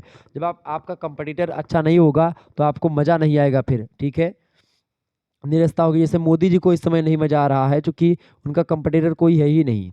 समझ रहे हैं ना कि कोई अच्छा कंपटीटर या उनको अच्छा टक्कर देने वाला कोई नेता नहीं है। समझ रहे हैं? उनके जैसा तो कोई विकल्प नहीं मौजूद है मोदी जी के अलावा, इसीलिए लोग मोदी जी को ही वोट देते हैं। आगे देखिएगा, सदरलैंड के अनुसार बताएं। सदरलैंड के अनुसार परिभाषा दी सदरलैंड महोदय ने प्रतिस्पर्धा की। कहा कि प्रतिस्पर्धा जो होती है कुछ व्यक्तियों अथवा समूहों के बीच उन संतुष्टियों को प्राप्त करने के लिए होने वाला अवैयक्तिक, अचेतन और निरंतर संघर्ष है जिनकी पूर्ति सीमित होने के कारण उन्हें सभी व्यक्ति प्राप्त नहीं कर सकते। तो ये होती है आपकी प्रतिस्पर्धा। क्लियर? जो कि एक प्रकार से संघर्ष होता है प्रतिस्पर्धा में, ये बात ध्यान रखेंगे। लेकिन संघर्ष थोड़ा ज़्यादा हो जाता है, प्रतिस्पर्धा थोड़ी कम होती है। सकारात्मकता प्रतिस्पर्धा में जरूर होती है, लेकिन संघर्ष में कोई किसी प्रकार की कोई प्रतिस्पर्धा में कोई सकारात्मकता नहीं होती, नेगेटिविटी उसमें ज़्यादा होती है। आप 32 नंबर क्वेश्चन आपकी स्क्रीन पर आ चुका है, फटाफट से आप देखेंगे, इंपॉर्टेंट प्रश्न है। प्रश्न है, सात्विकरण को परिभाषित कीजिए। सात्विकरण क्या होता है? सात्विकरण मेरा एक प्रकार से होता है एक साथ चलने की एक प्रकार से प्रक्रिया बोले तो। सात्विकरण जो होता है सहयोग और व्यवस्थापन की ही तरह एक सहयोगी सामाजिक प्रक्रिया होती है। इसे सात्विकरण या आत्मीकरण भी कहते हैं या आत्म सात्विकरण भी इसको कहते हैं, क्योंकि इसका संबंध किसी भी चीज को आत्मा से स्वीकार कर लेने से होता है। सात्विकरण जो होता है व्यक्तिक भिन्नता को एक रूपता में परिवर्तित करने वाली एक महत्वपूर्ण सामाजिक प्रक्रिया होती है। सात्विकरण की प्रकृति अस्थायी तथा आंतरिक होती है। इस प्रक्रिया का मुख्य उद्देश्य होता है सामूहिक हितों की पूर्ति करना। शाब्दिक अर्थ की दृष्टि से अगर यदि देखा जाए तो सात्विकरण का अर्थ किसी गुण अथवा विशेषता को अपने में आत्मसात कर लेना होता है और एक होना होता है समाज में। जैसे एक भाषा को लेकर के लोग आत्मीकरण होते हैं, एक आत्मा से जुड़े हुए होते हैं भाषाई। अगर हिंदी की बात होती तो हिंदी भाषा के लोग अपनी आत्मा से जुड़े होते हैं। कभी अभी हिंदू मुस्लिम की बात हो जाए तो हिंदू जो लोग होंगे उनकी आत्मा हिंदुओं का समर्थन करने के लिए बोलेगी, मुसलमानों की आत्मा मुसलमानों का समर्थन करने के लिए एक प्रकार से उद्भत होगी। तो ये होता है एक प्रकार से आत्मा से जब कोई चीज़ एक प्रकार समर्थन आप करते तो होता आत्मिक या आत्मीकरण या आत्मसात्विकरण या सात्विकरण। क्लियर? सामाजिक दृष्टि से यह एक ऐसी प्रक्रिया है जिसके द्वारा एक समूह दूसरे समूह की सांस्कृतिक, मानसिक और सामाजिक विशेषताओं को एक सीमा तक अपना लेता है और जिससे दोनों समूहों में कोई अंतर नहीं रह जाता। उदाहरण के लिए हमारे समाज में समय समय पर विभिन्न संस्कृतियों और सामाजिक विशेषताओं वाले समूह का आदान प्रदान होता रहा है और इसी तरीके से हमने उन चीज़ों से कुछ सात्विकरण लिया, मतलब कुछ चीज़ों को लेकर के अपने में मिला लिया। तो सात्विकरण को विभिन्न विद्वानों ने अपने अपने हिसाब से परिभाषित किया है। बीसेंज और बीसेंज की बड़ी ज़बरदस्त परिभाषा है सात्विकरण की। उन्होंने कहा कि सात्विकरण वह सामाजिक प्रक्रिया है जिसमें व्यक्ति और समूह समान भावनाओं से मूल्यों तथा उद्देश्यों को स्वीकार करते हैं और एक साथ जुड़े रहते हैं। क्लियर? तो उनके मूल्य यानी वैल्यू और उद्देश्य दोनों समान होते हैं और उन्हीं भावनाओं को ध्यान में करके आत्मा के साथ जो होते हैं आत्मिक तरीके से जुड़े रहते हैं, घनिष्ठ संबंध तरीके से जुड़े रहते हैं, कोई औपचारिक नहीं अनौपचारिक रूप से जुड़े रहते हैं, प्राथमिक संबंधों के तौर पर जुड़े रहते हैं। कोई ऐसा नहीं कि उससे उनके जुड़ने से कोई उनको पैसा मिलेगा, बिना मतलब कि अपने लाभ को सोचे हुए जुड़े रहते हैं। ठीक है? वो होते हैं जैसे विद्यार्थी लोग जो है एक प्रकार से इकट्ठा होकर के आत्मसातीकरण करते हैं, चाहे जितने किसी भी धर्म के लोग हों, आप इकट्ठा होकर के सारी चीज़ें करते हैं। क्लियर? या कभी-कभी आप देखिए जो धर्म का मैंने उदाहरण दिया वो होता है। आगे देखिए 33 नंबर प्रश्न है, भूमिका से आप क्या समझते हैं? परिस्थिति जो होती है वही भूमिका का निर्धारण करती है कि भाई आपका आपकी भूमिका समाज में क्या होगी। वह सभी कार्य जिनको एक विशेष परिस्थिति के अनुसार व्यक्ति को पूरा करने की आशा की जाती है उसे ही भूमिका कहते हैं। प्रत्येक व्यक्ति को समाज में विभिन्न सामाजिक पद प्राप्त होते हैं, यानी उनकी स्थिति अलग अलग होती है जिनके अनुरूप वह कार्य करता है या अपनी भूमिका निभाता है। एक व्यक्ति जो घर में पिता की भूमिका निभाता है वह ऑफिस में क्लर्क अथवा अन्य भूमिका को निभाता है। कहने का मतलब ये है कि एक व्यक्ति को अन्य स्थानों पर परिस्थितियों में मतलब अन्य स्थानों पर और अन्य परिस्थितियों में कई प्रकार की भूमिकाओं को निभाना पड़ सकता है। अतः हम कह सकते हैं किसी व्यक्ति के द्वारा अपने पद पर या परिस्थिति के अनुरूप किए जाने वाले कार्य या व्यवहार की मतलब व्यवहार जो होता है वही भूमिका कही जाती है। भूमिका के संबंध में प्रोफेसर किंग्सले डेविस का बड़ा ज़बरदस्त कथन है। उन्होंने कहा कि अपनी स्थिति की आवश्यकताओं को पूरा करने के वास्तविक तरीकों को ही कार्य या भूमिका कहा जाता है। रोल क्या है आपका समाज में, वही होता है भूमिका। अब ये रोल आपका फिक्स होता है सिचुएशन और समय के हिसाब से, किस समय और किस सिचुएशन में आप हैं, उस सिचुएशन में और उस समय के हिसाब से आपकी क्या भूमिका है, वो भूमिका एक प्रकार से होती है आपकी। क्लियर? आप उस समय क्या करते हैं वही आपकी भूमिका है। 34 नंबर प्रश्न, जनरीतियाँ या लोकाचार से क्या तात्पर्य है? जनरीतियाँ लोकाचार के बारे में अगर मैं आपको बताऊं तो जनरीतियाँ जो होती हैं जब कोई एक विचार किसी एक जन समूह द्वारा स्वीकार कर लिया जाता है तब उसे हम जनरीति कहते हैं। क्या? जब कोई विचार एक जन समूह के द्वारा क्या कर लिया था, स्वीकार कर लिया जाता तो वो जनरीति कहलाती है। साधारणतः यह विचार उस संपूर्ण समूह की आदत सी बन जाती है। साधारणतः जो व्यवहार किसी समूह के लोग अपनाते हैं उसे वे मान्यता भी प्रदान करते हैं और इस तरीके से ये होती है जनरीति। ठीक है? जनरीति या लोकाचार बात एक ही है, ध्यान रखेंगे। मैकाइबर और पेज कहते हैं कि जनरीतियाँ समाज में मान्यता प्राप्त या स्वीकृत व्यवहार करने की पद्धतियाँ या मेथड होते हैं, जो कि एक प्रकार से व्यवहार में जो चीज़ें लाते हैं लोग, वो जनरीतियाँ होती हैं और समाज में उनको मान्यता प्राप्त होती है कि भाई आप ये कर सकते हैं। क्लियर? तो होती हैं जनरीतियाँ या लोकाचार। 35वां प्रश्न है, रूढ़ियाँ या लोकाचार क्या है? रूढ़ियाँ लोकाचार की अगर बात की जाए, रूढ़ियाँ अथवा लोकाचार, तो जनरीतियाँ जब कल्याणकारी हो जाती हैं तथा एक समूह के लोग जब यह मान करके उसको स्वीकार कर लेते हैं कि उनके मतलब उनसे उनका कल्याण अवश्य होगा, तो उन्हें रूढ़ियाँ कहा जाता है। यानी कि कोई लोकाचार या कोई जनरीति जो होती है, जब एक समूह के लोग अपना लेते हैं और अपनाने के बाद में ये सोचते हैं कि भाई जो मैं कर रहा हूँ इससे हमारा लाभ होगा, हमारा कल्याण होगा, तो इस दृष्टि से या अपने लाभ को सोच करके जब वो काम करते हैं और वो एक प्रकार से उसको छोड़ने के लिए मतलब उसको नहीं छोड़ते हैं, उस पर फोकस करके उसको करते हैं, तो वो होती है आपकी रूढ़ियाँ। ठीक है? ये रूढ़ियाँ समूह के सदस्यों के व्यवहारों को नियमित करने लगती हैं। इसके अलावा जनरीतियाँ जो होती हैं अच्छी व बुरी दोनों तरह की हो सकती हैं, लेकिन रूढ़ियों का संबंध साधारणतः अच्छे सामूहिक व्यवहारों से होता है।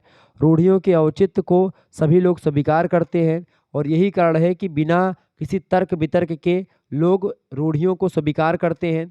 अतः यह सिद्ध हो गया कि रूढ़ियाँ जनरीतियों का वह रूप है जो समूह के लिए महत्वपूर्ण समझी जाती है, जैसे कि वस्त्र धारण करना एक रूढ़ी है। अब वस्त्र चूँकि आपके बहुत दिन से वस्त्र लोग पहनते हैं, ठीक है? और तो ये एक रूढ़ी है वस्त्र पहनना, ठीक है? अब आपको वस्त्र पहनना ही पड़ेगा, इसमें कोई दो राय नहीं है, तो वस्त्र पहनना एक रूढ़ी है, ये बात ध्यान रखेंगे। ग्राह समनर कहते हैं कि जब सत्य और उचित के तथ्य मतलब सत्य और उचित के तत्व कल्याण के सिद्धांतों में विकसित हो जाते हैं, तब जनरीतियाँ जो होती हैं रूढ़ियों का रूप ले लेती हैं। जनरीतियाँ एक जन समुदाय जब उसको मानता है किसी चीज़ को, तो एक प्रकार से वो जनरीतियाँ होती हैं, लेकिन जब उसको एक प्रकार से व्यवहार में ले लेता है और उसको अपने कल्याण के रूप में देखने लगता है और उसको लगातार अपनाता रहता है, तो वो रूढ़ियाँ हो जाती हैं। ठीक है? जैसे आजकल वस्त्र पहनना एक रूढ़ी बन गई है और उसको आप परिवर्तित नहीं कर सकते हैं। ठीक है? अभी हाल फिलहाल में एक फ़ोटो वायरल हुई थी रणबीर सिंह की, तो उस पर कि देखिए कितना वो उन्होंने बिना वस्त्रों की फ़ोटो खींच करके मैं एक प्रकार से डाल दिया था सोशल मीडिया अकाउंट्स पर, उसको लेकर के बवाल सा मच गया था। तो आप सोचिए एक रूढ़ी है वो, इसी प्रकार से बहुत सारी रूढ़ियाँ होती हैं, तो इसीलिए रूढ़ियों को परिवर्तित आप नहीं कर सकते, उसको परिवर्तन में बड़ा कसम-ओ-कसब करनी पड़ती है, मशक्कत करनी पड़ती है। तो ये होती हैं आपकी रूढ़ियाँ, जिसके बारे में मैंने आपको बताया। हालाँकि तमाम प्रकार के प्रश्नों पर आज के वीडियो के माध्यम से हमने चर्चा करी। वीडियो को लाइक और चैनल को सब्सक्राइब कर दीजिएगा। इसी प्रकार से और भी वीडियोज़ आपको देता रहूँगा। महासंग्राम रिवीजन क्लास जो है बीए बीएससी बीकॉम के लिए फूड न्यूट्रिशन एंड हाइजीन का, इसमें टॉप 250 प्रश्नों पर मैंने चर्चा करी है, मल्टीपल चॉइस यानी ऑब्जेक्टिव प्रश्नों पर। को करिकुलर बीए प्रथम बीए बीएससी बीकॉम का प्रथम और सेमेस्टर जो है उसके लिए बहुत महत्वपूर्ण है, तो आप इस वीडियो को भी देख लीजिएगा। बाकी सोशियोलॉजी का तो आज की वीडियो के माध्यम से मैंने चर्चा कर लिया। इसी प्रकार से जियोग्राफी, पॉलिटिकल साइंस, इन सभी का भी वीडियो आपके समक्ष जल्द ही आएगा। मिलते हैं फिर नेक्स्ट वीडियो में, तब तक के लिए जय हिंद जय भारत। आप सभी का बहुत बहुत धन्यवाद हमारे साथ जुड़ने के लिए। इसी प्रकार से अपना प्यार वैसा बनाए रखिएगा। ये वीडियो लाइक कर दीजिए और शेयर कर दीजिए सभी दोस्तों के पास। बहुत बहुत धन्यवाद, बहुत बहुत धन्यवाद आप सभी का। ठीक है? चैनल को सब्सक्राइब जरूर कर दीजिएगा, क्योंकि आने वाले समय में आपके साथ इसी तरीके से तैयारी होगी, विधिवत तैयारी होगी, इससे बेहतर तैयारी।